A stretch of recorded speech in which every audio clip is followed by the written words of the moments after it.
Good morning students. हम लोग वाष्पोत्सर्जन या ट्रांसपिरेशन का अध्ययन कर रहे थे।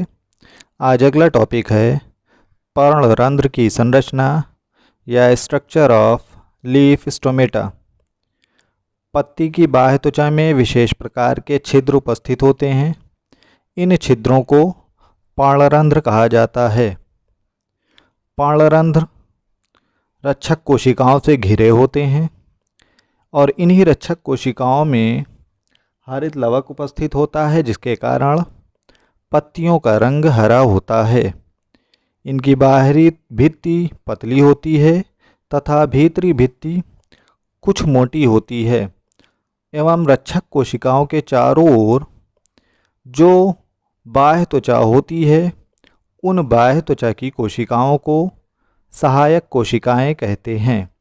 इसका जो मुख्य कार्य होता है वो बताया गया था कि पत्तियों के माध्यम से वाष्पोत्सर्जन की क्रिया होती है, यानी जो अतिरिक्त जल उपस्थित होता है उस अतिरिक्त जल को इन्हीं पत्तियों के माध्यम से शरीर से यानी पौधे से बाहर निकाला जाता है तथा इसके अलावा कार्बन डाइऑक्साइड, ऑक्सीजन आदि गैसों का भी आदान प्रदान होता है इन्हीं पर्णरंध्रों के माध्यम से। इस प्रकार ये कहा जा सकता है कि पर्णरंध्र श्वसन क्रिया तथा प्रकाश संश्लेषण की क्रिया में सहायता करते हैं। अगला टॉपिक है रंध्र के खुलने तथा बंद होने की प्रक्रिया। वाष्पोत्सर्जन की जो क्रिया होती है वो रंध्रों के माध्यम से होती है, यानी पत्तियों के माध्यम से होती है और पत्तियों में रंध्र उपस्थित होते हैं। और ये वाष्पोत्सर्जन की क्रिया रंध्र के खुलने तथा बंद होने पर निर्भर करती है। रंध्र का खुलना तथा बंद होना इन्हीं रंध्र में उपस्थित रक्षक कोशिकाओं की स्फीति पर निर्भर करता है। जब ये रक्षक कोशिकाएं स्फीत होती हैं तो रंध्र खुल जाता है और जब ये शलत हो जाती हैं तो रंध्र बंद हो जाता है। और आपको मालूम है कि दिन के समय रंध्र से वाष्पोत्सर्जन की क्रिया अधिक होती है रात की अपेक्षा। दिन के समय जब रक्षक कोशिकाओं की कार्बन डाइऑक्साइड प्रकाश संश्लेषण में प्रयुक्त हो जाती है तो रक्षक कोशिकाओं का माध्यम क्षारीय हो जाएगा, और जब रक्षक कोशिकाओं का माध्यम क्षारीय होगा तो रक्षक कोशिका में जो भी संचित मंड होता है वह ग्लूकोज में बदल जाता है।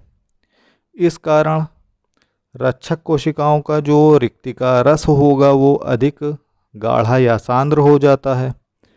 रक्षक कोशिकाओं के परासरणी दाब के बढ़ जाने से रक्षक कोशिकाओं के पास में जो सहायक कोशिकाएं होती हैं उनसे परासरण द्वारा जल अवशोषित करके ये स्फीत हो जाती हैं, जिससे रक्षक कोशिका की अंदर वाली मोटी भित्ति बाहर की तरफ खिंच जाती है, और जब ये बाहर की तरफ खींचेगी तो रंध्र खुल जाता है। इसी प्रकार रात्रि के समय जब रक्षक कोशिकाओं में प्रकाश संश्लेषण की क्रिया नहीं होती तो श्वसन के कारण कार्बन डाइऑक्साइड की मात्रा बढ़ जाती है, जिससे इनका माध्यम अम्लीय हो जाता है। तो कोशिकाओं में जो उपस्थित ग्लूकोज की मात्रा होती है वो स्टार्च या मंड के रूप में बदल जाती है, और अघुलनशील मंड के कारण रक्षक कोशिकाओं का परासरणीय दाब कम हो जाता है।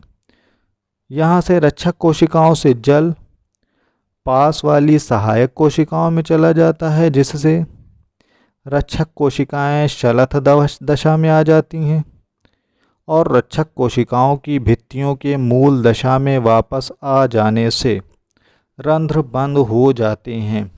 तो इस प्रकार रंध्र के खुलने तथा बंद होने की प्रक्रिया संपन्न होती है, और इन्हीं रंध्र के खुलने तथा बंद होने पर ही वाष्पोत्सर्जन की दर प्रभावित होती है।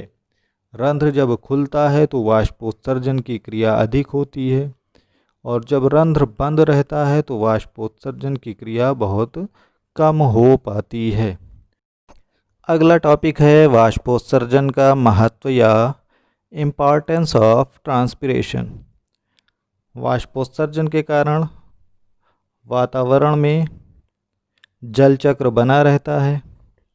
जल चक्र का मतलब होता है कि जड़ों द्वारा जल का अवशोषण किया जाता है, लेकिन पत्तियों के माध्यम से जल फिर से वायुमंडल में उपस्थित हो जाता है तथा इसके अतिरिक्त वाष्पोत्सर्जन के कारण रसारोहण में सहायता प्रदान होती है तथा अधिक जल अवशोषित होने से अधिक मात्रा में खनिज लवण पौधों को प्राप्त होते हैं तथा वाष्पोत्सर्जन द्वारा पौधे का ताप सामान्य बना रहता है, क्योंकि अगर तेज़ गर्मी होती है तो गर्मी में टेम्परेचर नॉर्मल होने से पौधे झुलसने से बच जाते हैं।